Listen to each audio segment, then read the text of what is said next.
Assalamualaikum warahmatullahi wabarakatuh. Anak-anak semuanya dimanapun berada, Alhamdulillah pada kesempatan yang baik ini kita bisa kembali belajar secara online. Ya, semoga kita semuanya senantiasa dalam lindungan Allah Subhanahu wa Ta'ala. Amin ya Allah ya Rabbal alamin.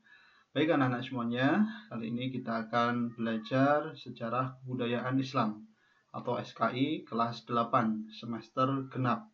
Ya, bab yang ketiga yaitu kemajuan peradaban Islam pada masa Daulah Ayyubiyah. Oke, sudah siap belajar? Baik, kalau kalian sudah siap, mari kita langsung saja masuk ke pembelajaran hari ini. Kalian perhatikan.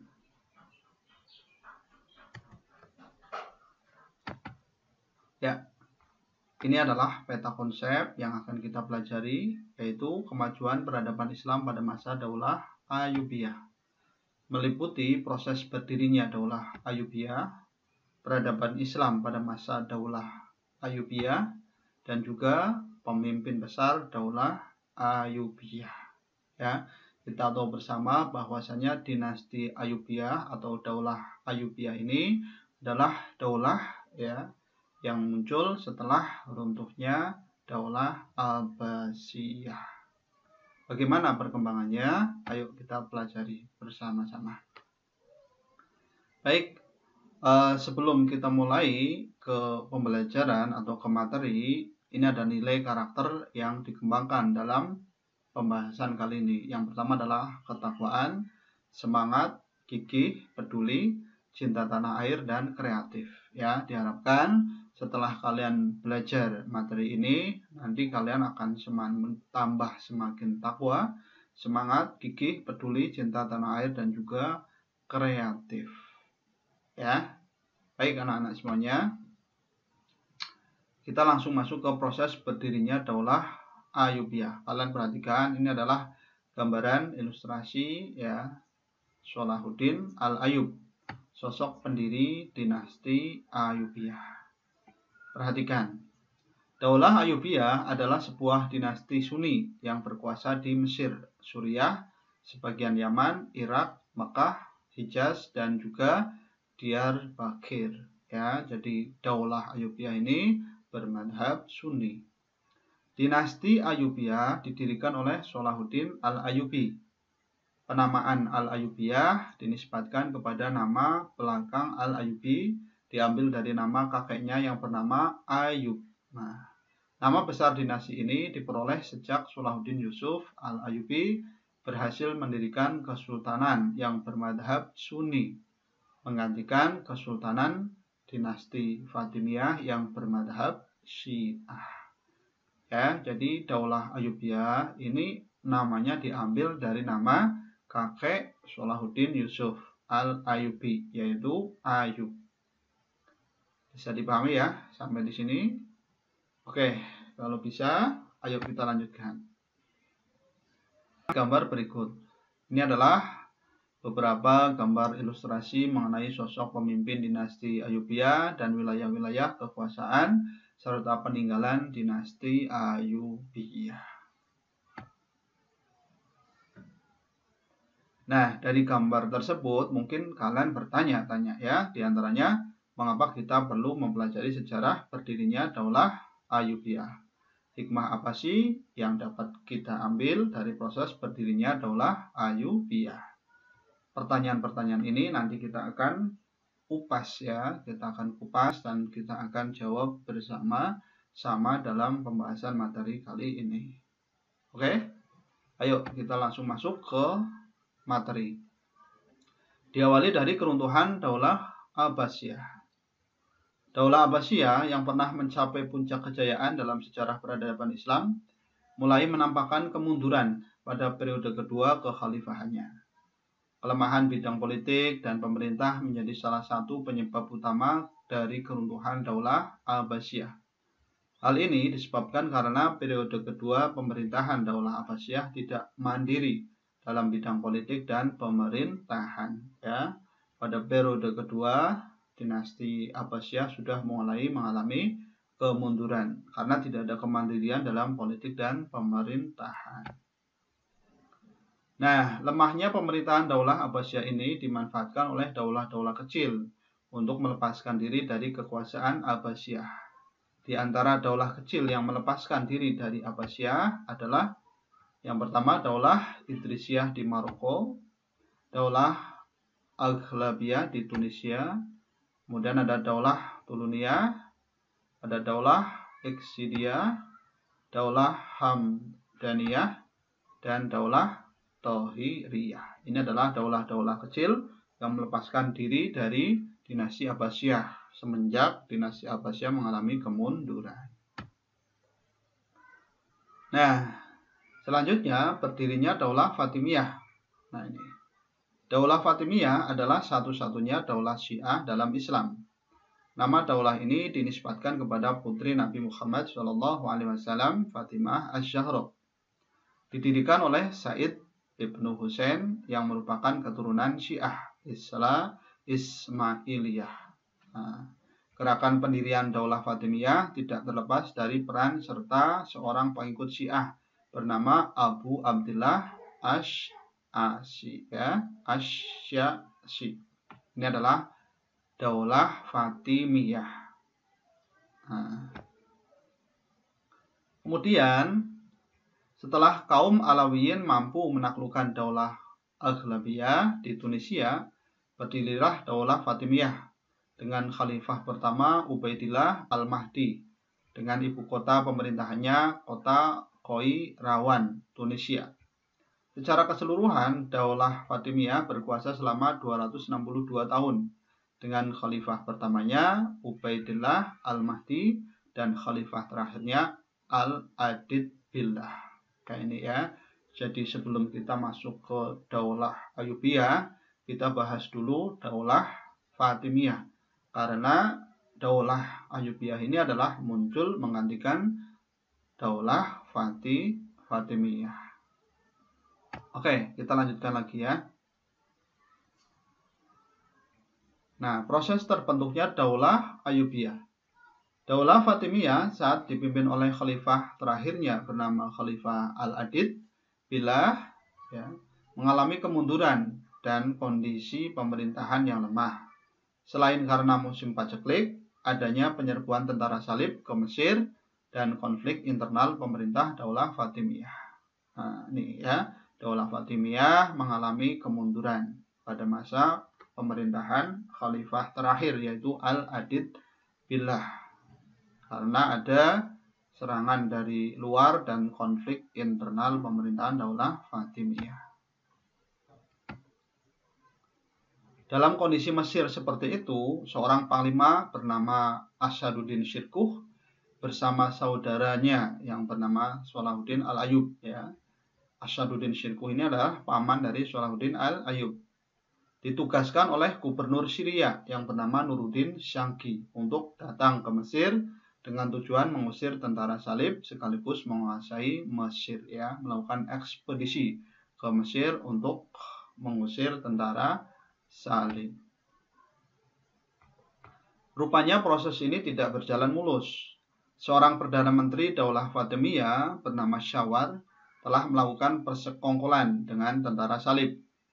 Akhirnya Panglima Asyaduddin Syirkuh dan Salahuddin Al-Ayyub menangkap Perdana Menteri Syawar, kemudian kedudukan Syawar digantikan oleh Asyaduddin Syirkuh yang kemudian wafat setelah menjabat sebagai Perdana Menteri selama 2 bulan.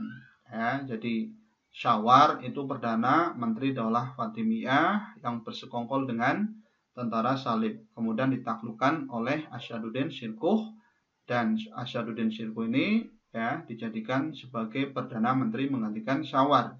Namun tidak lama, hanya selang 2 bulan kemudian jatuh sakit.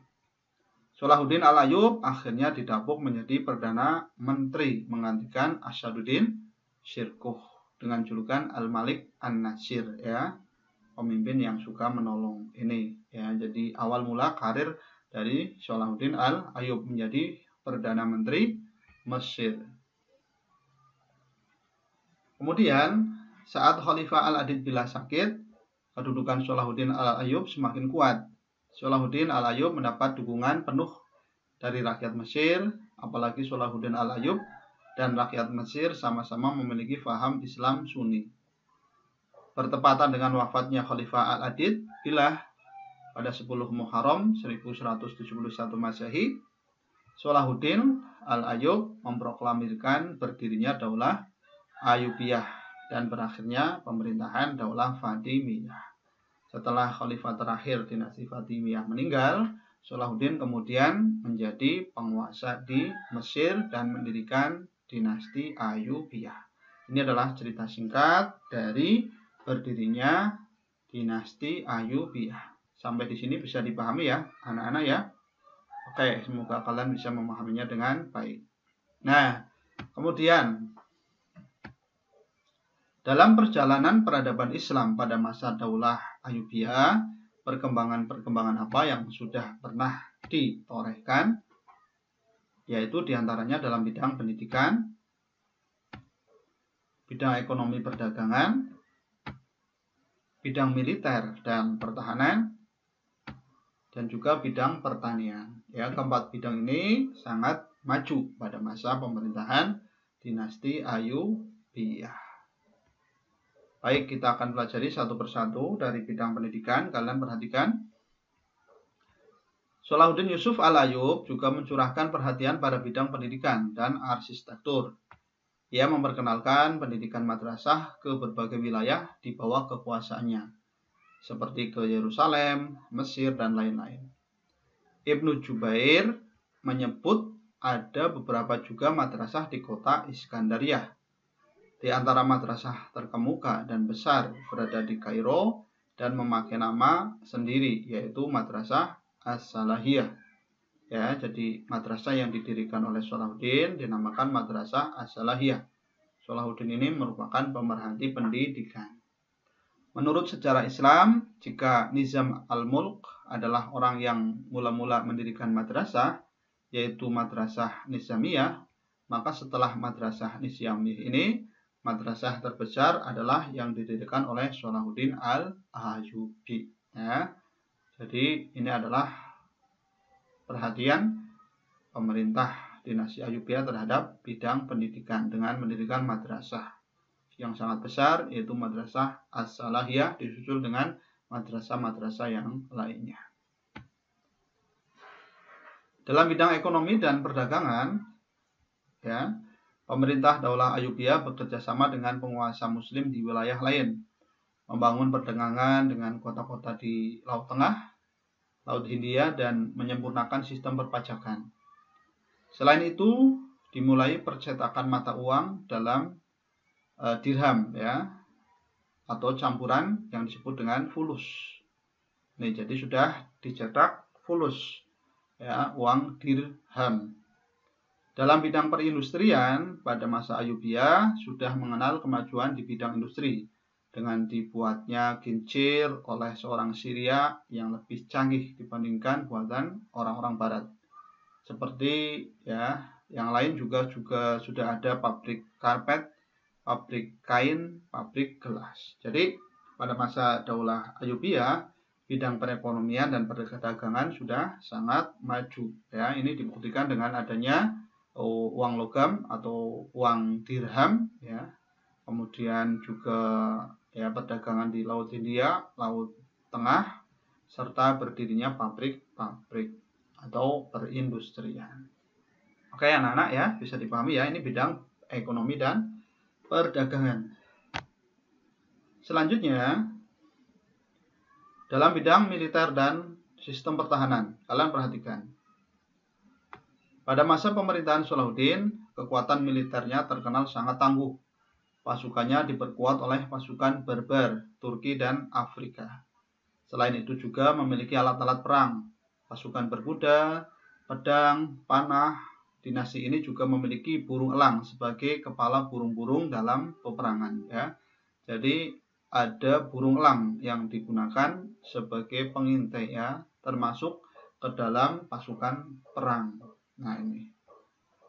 Salahuddin juga membuat bangunan monumental berupa tembok kota di Kairo, Muqattam, yaitu benteng Qal al-Jabal, ya, Sultan Salahuddin Al-Ayyub, ya, atau sering disebut dengan benteng Salahuddin Al-Ayyubi, Ya, ini adalah benteng Qalatul Jabal yang dibangun oleh Daulah Ayyubiyah untuk pertahanan. Ini menunjukkan bahwa betapa kuatnya kekuatan militer dan sistem pertahanan Daulah Ayyubiyah.